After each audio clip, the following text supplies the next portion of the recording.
I'm Chloe. And I'm Bez. And this podcast is for graduate teachers in their first 5 years. We share our own teaching stories as well as advice and ideas we wish we'd had as graduate teachers. Sometimes funny, sometimes horrifying, but always true. We want you to thrive and love teaching beyond the dreaded 5-year cliff.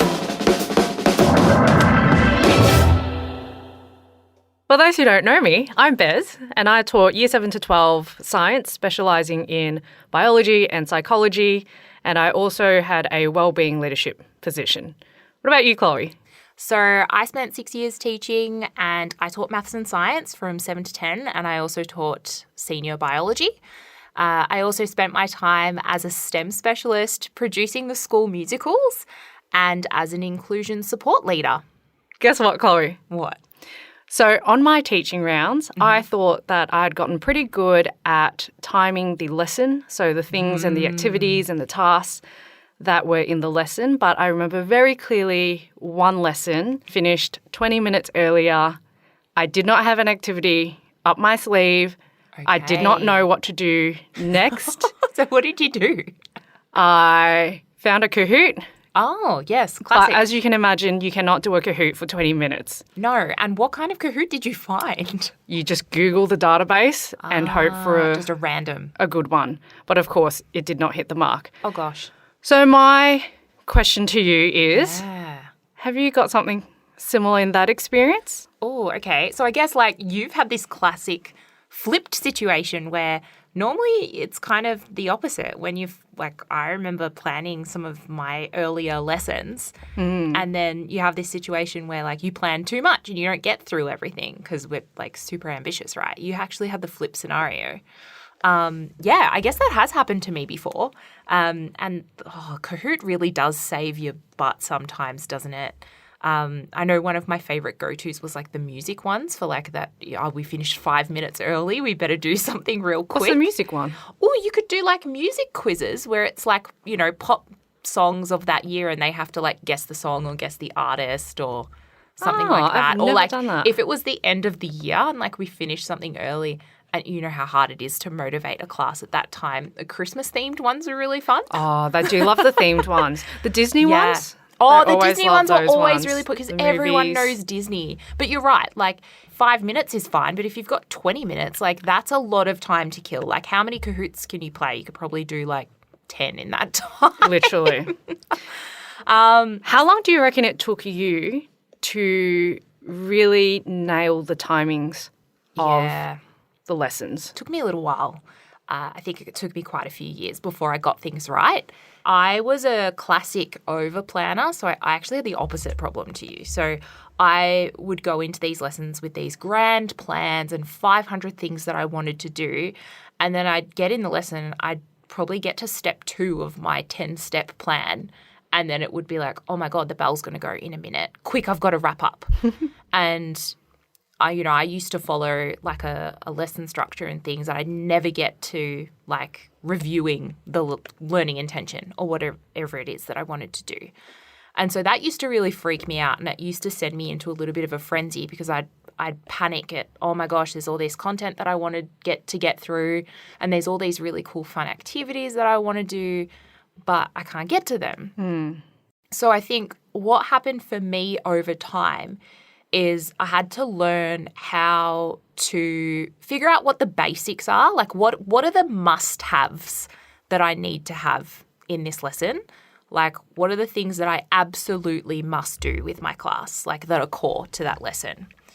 And then I would put things in my lesson plan that were well, this would be really lovely to get to, but it's not a must. It's I would like to get to this. And I'd leave those for if we had time. So, yeah, did you do something similar? And if so, what did that look like? Could you talk us through a lesson? I did something very similar. I think with the exception of that lesson, well, actually moving from that lesson, I had never, ever finished a lesson short again. Yep. I started over-planning because, as you said, it is much better to have more and not get through it than to not have enough and panic and try to fill the time, right? Yeah. I followed a very consistent structure. I don't know if you would have used at your school. I used GANAG. A bit of Jane Pollock, yep. Yep. Yep. And same as you, like I reckon it took me for quite a few years. I never actually got to the end of the lesson and had enough time to do that reflection or revisit the learning intention success criteria. Or to play heads down, thumbs up. Yeah. But I think that also taught me to do like a thumbs up, thumbs down, like, do really like quick a visual exit tickets. Exit ticket, yep. Yeah, because I think there's this idea where it's like, you have to spend quite a bit of time like revisiting the learning intention and success criteria. Yeah. The reality is that's not always going to be the case. So you're right. if it's a thumbs up, thumbs down on some days, that's fine. Like you're still getting feedback from the students on how they felt the lesson went and how they understood the content. I think that when it comes to thinking about that review, I think you've got to be really intentional about, well, what's the purpose of that review? If your purpose is, I just want a quick gauge on how my students are feeling, quick visual's great. If it's, I really want to collect some information about, how they're thinking about this, then maybe the quick visual's not the best way to do it. And, maybe there's a piece of formative assessment that we could get to, which I won't dig into too much because I know we're going to talk about that another time.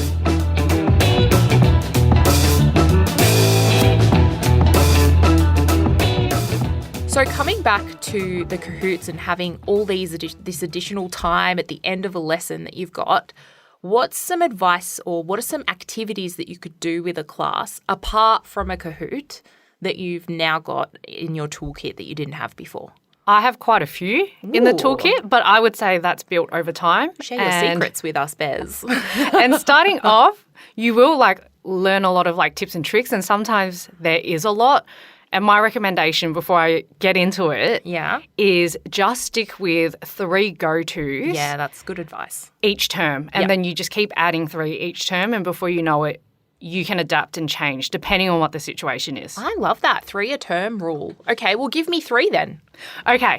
One of my favourites is summarise this concept in 5 words. Ooh. So, for example, if we were talking about photosynthesis. Yep.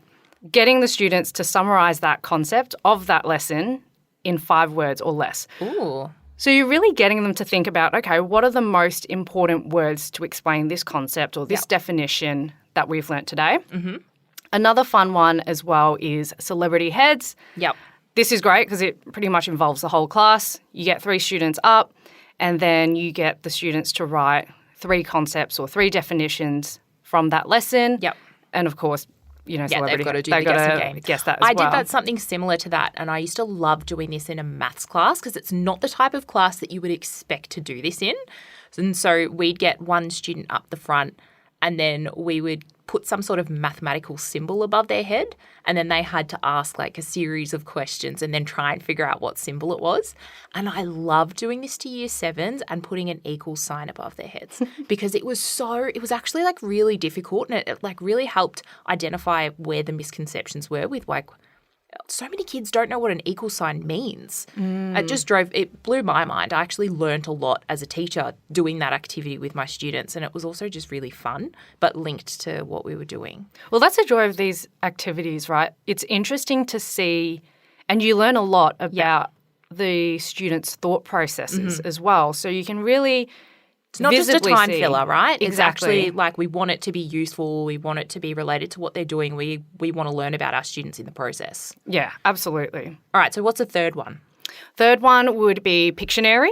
Ooh. So again, you can write a word down on a piece of paper. A student comes up and they have to try and draw that concept on the board for students to explain. Interesting. If you wanted to, you could also ask other students to write that term down and they can do that. So that activity is quite flexible. Were they good at drawing it? I've never done that. It's actually quite funny to see them draw. A lot of them struggle. What's an example? Have you got one that you're oh, the kid tried to draw this and it was really hilarious, or they're a terrible drawer? Or I feel like I'd be really bad at this game because I can't draw. I'm the teacher that draws stick figures and the kids are oh my gosh, miss, what are you doing? I also drew a lot of stick figures as well. On top of my head, I can't remember, but I just remember a lot of them. When they started drawing, I would be like, what is this? And why? What direction are you heading with this as well? But that's a fun one to involve the entire class as well.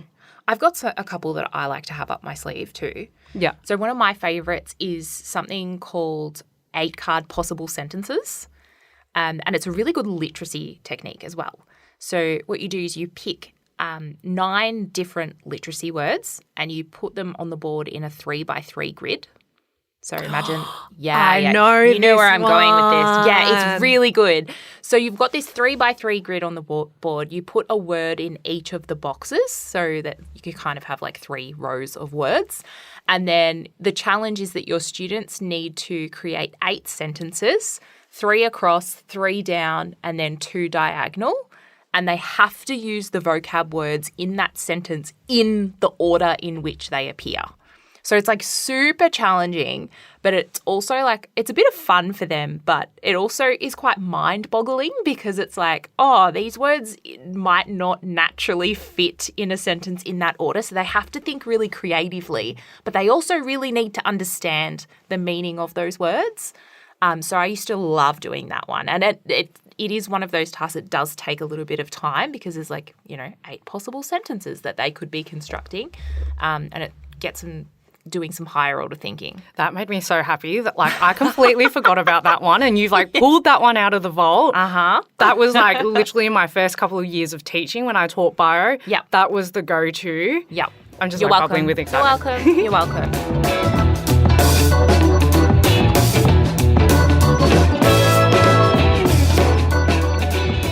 Bez, have you ever been in that situation where you've been racing to beat the bell? All the time, even until the end of teaching, especially when I had practicals. I always underestimated how long it would take for the students to pack up. Yes.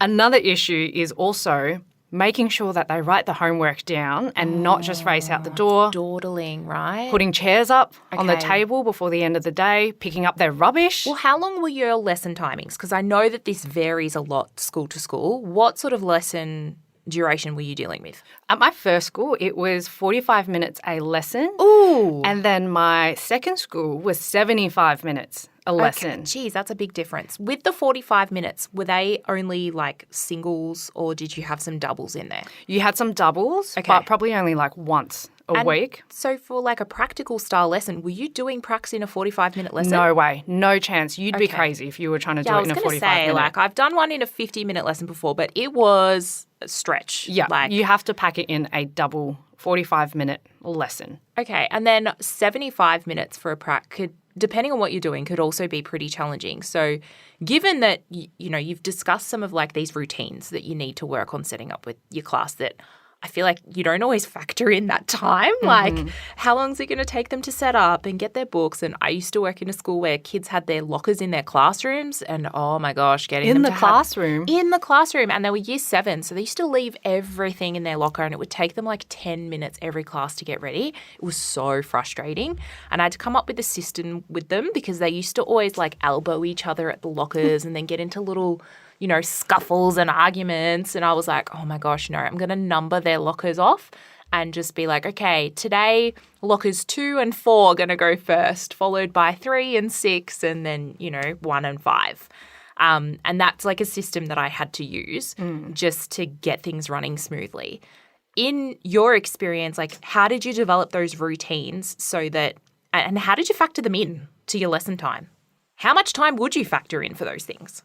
It's trial and error, to be honest with you. And it might work for one class one year, that year 10 class, and then the next year, that next cohort actually might need a lot more time. So on average, really though, varies. how much time would you say for setup and then pack down? Regular pack down versus a prac? I would always give 10 minutes at the end of the lesson. Ooh, standard lessons? Standard lesson. Go you. To do homework, put the chairs up, check their exit ticket, whatever you need to do. Yeah. It's always better more than less because you don't want them rushing out in a frenzy. Yeah, that's true. I guess you could always come back to one of those activities we discussed earlier as a 5-minute filler time if you did have a bit of time up your sleeve, right? I found with also the timing of lessons or activities within there, I don't know if you use this as well, but over time I found that it helped telling students how long they had. Yep. So saying, you've got 10 minutes until the bell. Right, yeah. I'm help giving them you manage their time. Exactly. Yeah. You've got 5 minutes to pack up. Yeah. And we're going to sit down after that. Yeah. So really signposting the time and Yep. what they need to get done in that time really helps organises the students in You've that lesson. actually just reminded me, I used to do that with my seniors really well once year, and then I started doing it with my junior classes. And I dot point on the board like the series of activities or tasks I wanted us to do for that lesson, and then how much time it roughly should take. And then I'd tick off or put a mark next to them when I thought they should then be up to the next one. And that was a nice visual guide, because I think it's so easy. Like, I get lost in what I'm doing during a lesson. Imagine what a kid's going through. Like, they're distracted by their friends and like what they're learning and their laptops and all these different things. So having something to refer back to is so handy. Yeah, that visual is really important because, as you're saying, you might have said it, but sometimes it's in one ear, out the other. Yep. It might be after lunch. It might be at the end of the day. And understandably, you're not going to remember as much as well. Jumping on that point, which is a really great task, a tip that one of my mentors gave me was also asking the students, after you've explained the task, then getting the students to say, okay, what's the first step? Yep. What's the second step? What's the third step? And then you can Articulate put it that back on to the me. board. Yeah. Yeah. And then so you can actually see that they understand the task themselves. Yeah.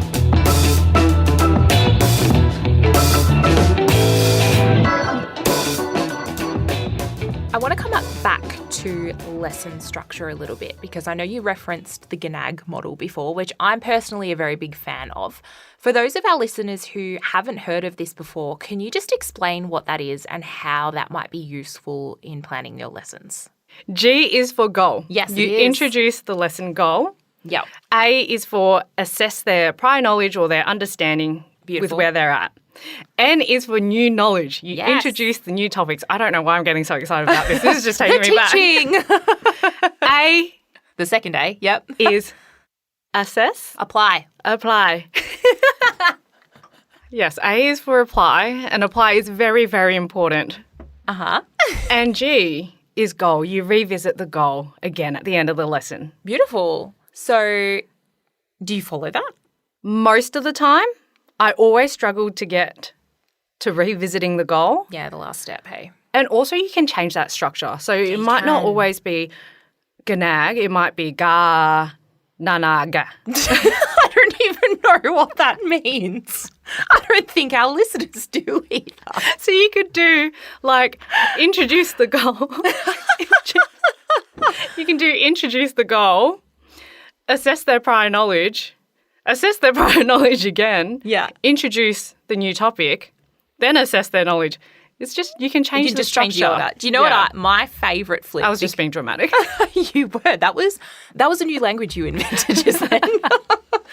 I liked to do the access prior knowledge before I did the goal. Oh. So I used to do the A before the G. That was my fave. So you did AGNAG. AGNAG, yeah. I used you to be an go. AGNAG gal. But yeah, it's funny, isn't it? There's so many acronyms in teaching. It's kind of hard to keep track of It what's really is. what. Did you do the, I don't even know, is it 3 E's or 5 E's? No, 5 5 E's? E's. 5 E's. Yes. Yes. Not that I can remember what all can't. the E's stand for now, because I haven't used it for a long time. But used to use that one a lot when I was a pre-service teacher. Loved that one. But then I think I just gravitated towards the GANAG model because it was part of some of the schools I worked in, the teaching and learning framework that they were using. And I think learning intentions and success criteria and reviewing goals and things, it's pretty common now. And we know that that's best practice. Yeah. Awesome. Well, some hot tips. I think that those style of having something to follow, it can be really handy so that you know how to transition throughout your lesson and you know how much time you need to apply to each section. Like obviously you're only going to spend a little bit of time on unpacking a goal or setting a goal at the start of a lesson, whereas you're going to need a lot more time to teach and then apply something. Are there any of those sections that you probably spent too much time on? I know I had some. Definitely new knowledge. Yeah, I know. I was going to Gosh, say I loved the sound of my own voice. No. Love the sound of my own voice when I was teaching. But the more that you can give to students with applying their understanding. More application time is so much better than new knowledge, let me talk at you time. The better they're at actually absorbing the information. I mean, not to say that explicit teaching isn't important. It is so important, but you also needs to be succinct because you will lose your class, particularly juniors. I mean, seniors as well. But juniors, like, their attention spans are much shorter. And God bless primary teachers. I don't know how they do it with the littlies. Their attention spans are even shorter than that. So really making sure that you're being really clear and concise with what you need to deliver to your students and making sure that they get it before you get straight into that application. So good.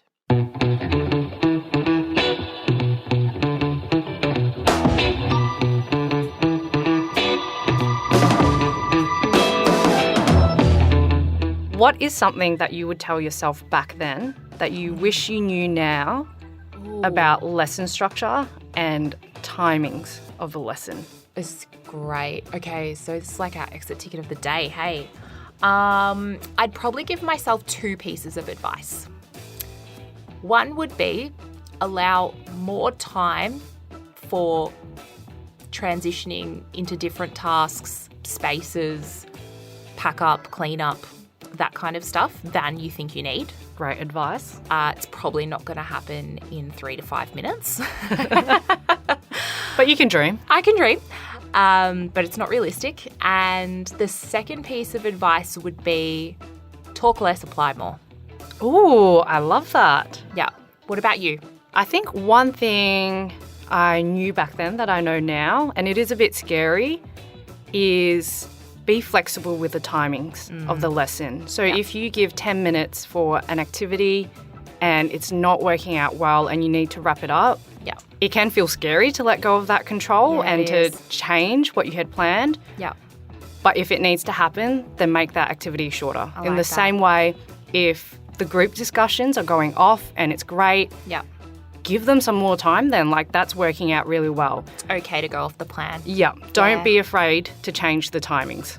Thanks for listening. If you have any suggestions, comments, topics that you'd like us to go over, please feel free to email us on teacher.hub@edrollo.com. See you next time.